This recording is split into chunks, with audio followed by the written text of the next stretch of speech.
Just driving. We're talking about the driver of the week contest and with Blake Bowser from Auto Club Famoso Raceway here. We're live. But I was just telling Blake, I said it's pretty amazing that we have our drivers. Last week it was Jason Barta, our driver of the week, and who won the NE1 class and was deep into the semifinals. I think in a 7.0 Pro or 7.0 Pro car. I can't remember what his other car is. Yeah, he drives two cars. Yeah, I think it is. Oh no, he drives a gasser, I believe. Is it a gasser? Yeah, he drives one of the D-gas. D-gas, okay. Yeah. I can't remember what it was. I saw him earlier. The whole family. There's just Bartas pulling up to start line all the time. Well, he's not. He doubles and then he doubles and then he's won 2 in a row in NE1. Yeah. Going back to the California Hot Rod Reunion and then the March meet. But last week he was our driver of the week, and we kind of have decided to make this like we're going to pick them ourselves. Like the.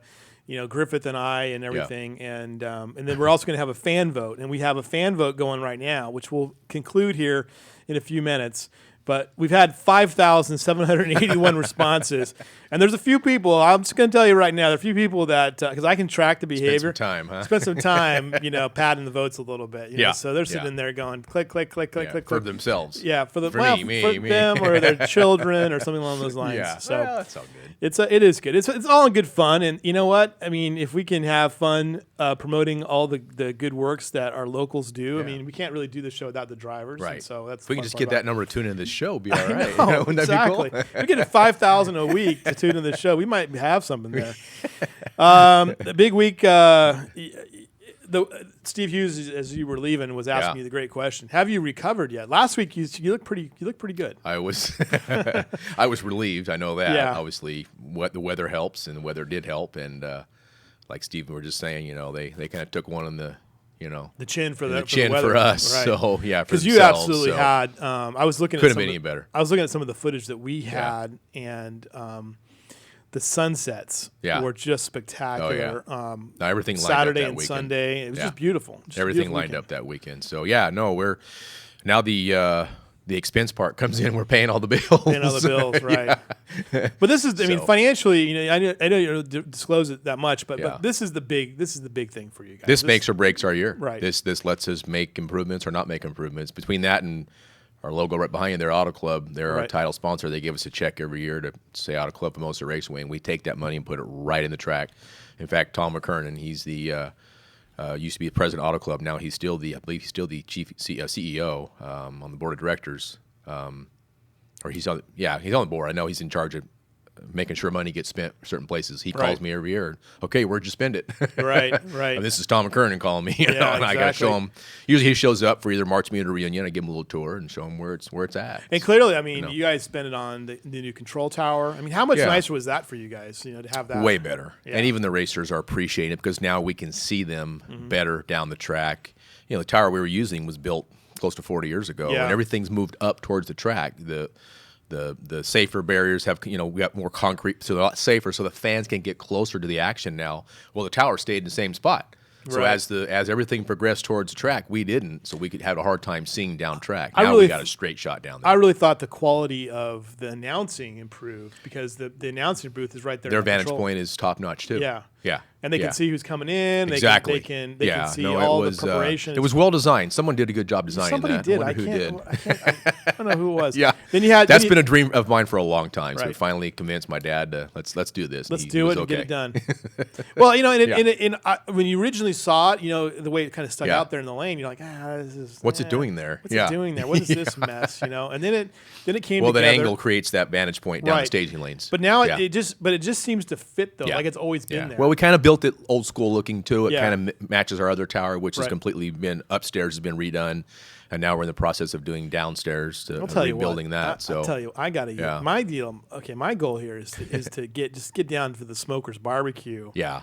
On Saturday and Sunday, not the barbecue, not the reunion dinner, but on Friday night, the Saturday night. The Saturday, I mean, they had some food. I did take part of that Saturday night. I had enough time to go over there and get a couple.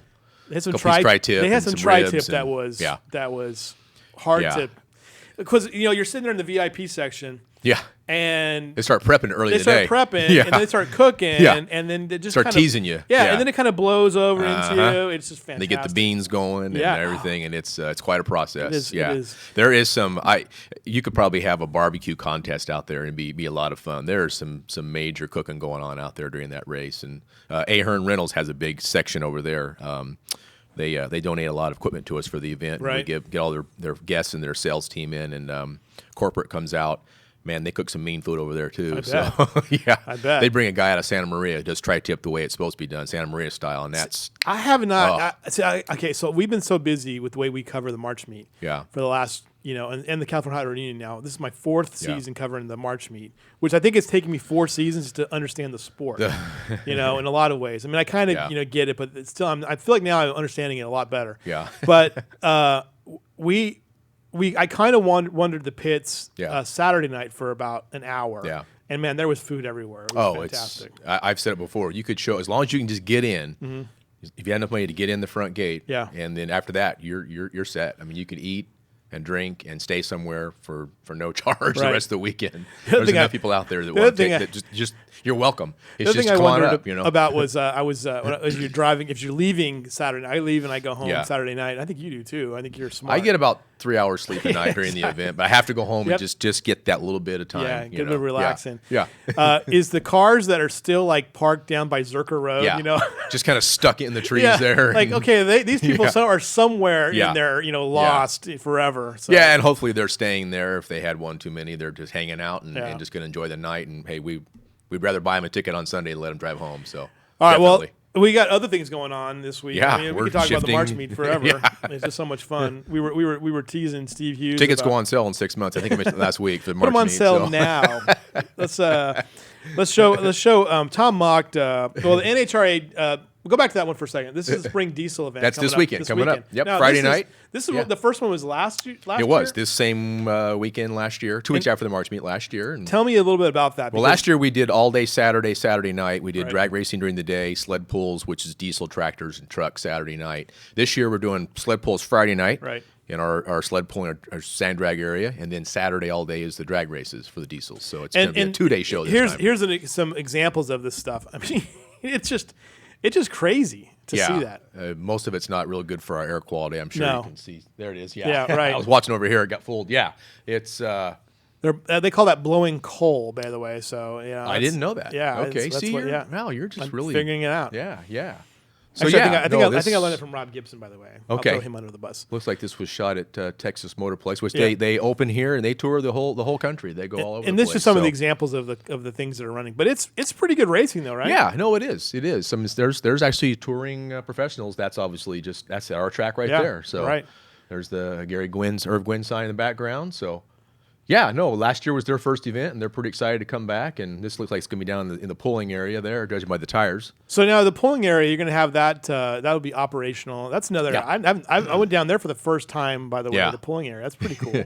It's our sand drag strip. Yeah. It's got 1,100 feet of shutdown, a 300-foot course, and they just use that to pull on. We pack the dirt down for them real hard and water it. Will we see sand drags at some point? We're going to see that probably in about a month. We're going to open that up first. Yeah, nice. The timing systems here came just before the March meet. We couldn't get it hooked up yet, so now we can get down there and get that all hooked up and do some sand drags down there. Drag Larry Minor. We say sand drags. Yeah. It's just dirt. It's just they go out there. It's dirt drags now. Drag old Larry Minor up here. I think he's still got top fuel cars and everything. Exactly. So, yeah. All right. So that's coming up this weekend. That's exciting. Then we had the Summit Series Test and Tune last weekend. Let's just show some of these photos from Tom. And we actually had West Coast Hot Rod there too. They were competing as well. And then Butch comes next month? He'll be in April, third weekend, I believe. We saw him at the March meet, by the way. Yeah. So. And of course his grandson Josh won a hot rod. Won a hot rod. Yeah, he was there, pretty excited. Tom Mock having a great time. Typical car right there over the weekend. Yeah. Let's go through these. There's one of these which is Tom Mock's favorite, which I was sort of surprised by, but we'll get to that in a second. But just a wide variety of cars that were in there, motorcycles. Yep.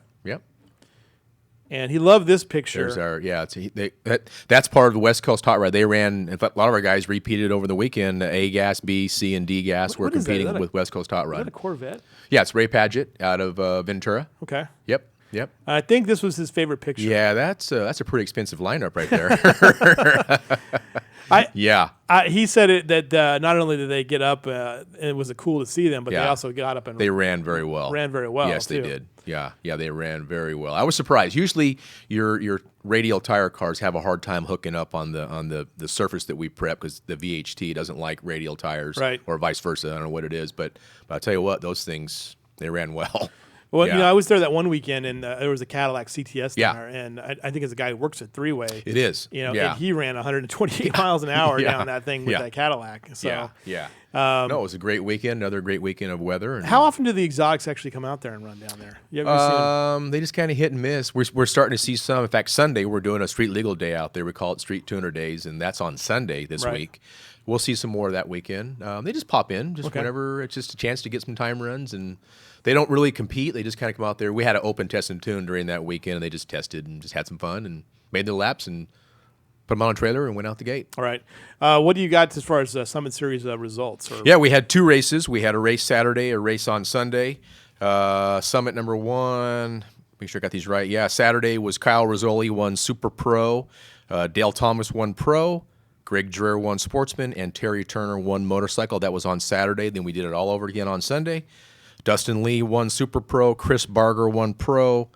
Don Lutz won Sportsman. And Dave Looney won Motorcycle. Okay. So, those are our winners for the weekend. And this is an 8-race point series. And this year's ET Finals is in Fontana, California. So the guys and gals, I should say, they're all getting their points and trying to get on the team. So Fontana's successfully built its sound wall now and can actually run again. They've been open, yeah. They're still under some restrictions, but these kind of cars can run there. So we'll be going there, and I believe it's in early October. We're there for the ET Finals. Very nice. Yeah. How did that end up last year, by the way? We don't think we were. How did the ET Finals end up? It was good. It was a real good event.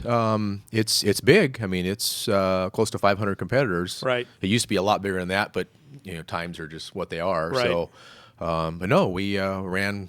For test and tune Wednesday, competed Thursday, Friday, Saturday, and Sunday, and finished up. And a lot of our then the winners of that got to go to the national championship. So that'll happen again this year. It's in Pomona every year in November at the finals. Right. It's a big deal to win. And what are we going to see now? So when are you going to announce? Have you already announced the schedule for Saturday Night Nitro? Because I know Good Vibrations is sponsoring. Yes, we have one in June. I believe it's 28th. And we have one in September. And will that be part of the? Will we still have the Bakersfield to Boise Blitz as part of that? Yeah, we're still talking the new family. They just last weekend had their one of their biggest shows, not even related to the drag strip. It's the Boise Roadster Show. Okay. They put on a huge car show at the convention center there. So they just finished that up, and we're supposed to get. We like to flip flop the ending of the series at each other's track. Well, last year was at ours, so this year we're trying to go to theirs and finish in August. If we can get it worked out, what we'll do is we'll count March meet qualifying towards that, and then we'll of course run there in April for their spring race they do, and then back here in June. We'll finish there in August. So, everything's there. Sponsors want to be on board. We just have to get time to get together and make sure we're going to do this. So, One final question before we go to break here. What was the best feedback you got from the March meet? Best feedback. We finished the race. Everybody was waiting for the bomb to go off. All those cars were parking, and they were thinking, how are they going to finish this event? So it really was just and we're just seeing so many folks come out there and rediscover the facility. They just can't believe this takes place out there, and they're shocked when they see it, and then just the size of it and the magnitude, and to complete it all, and come to a close. And pretty early on Sunday, we were done. Yeah, we were done pretty quickly. 5 o'clock, 4:30, 5 o'clock. We were done daylight. And of course the time change helped true, that, but we were done. I think around 5 o'clock, and everybody was enjoying themselves and getting ready to go home. And I was home by 8:30, I think. Which was probably one of the earliest. About the same for me. That's always my biggest takeaway is, man, we pulled it off. Because you see the cars coming. You think, how are we going to run these cars down the racetrack? We're going to finish this thing, and we always do. So awesome. It's great. Awesome stuff. All right, great stuff as always. I always enjoy our time talking with Blake Bowser. We'll talk to him next week as they get ready. We'll have the NHRDA finals, and we'll have that, and we'll get ready for. Some more stuff that's going on at the track, and just a lot to go on to, and we'll talk to him next week. So thanks a lot for joining us. And thank you. Come up next, Bakersfield Speedway. We'll talk about their results from the weekend, big weekend of racing.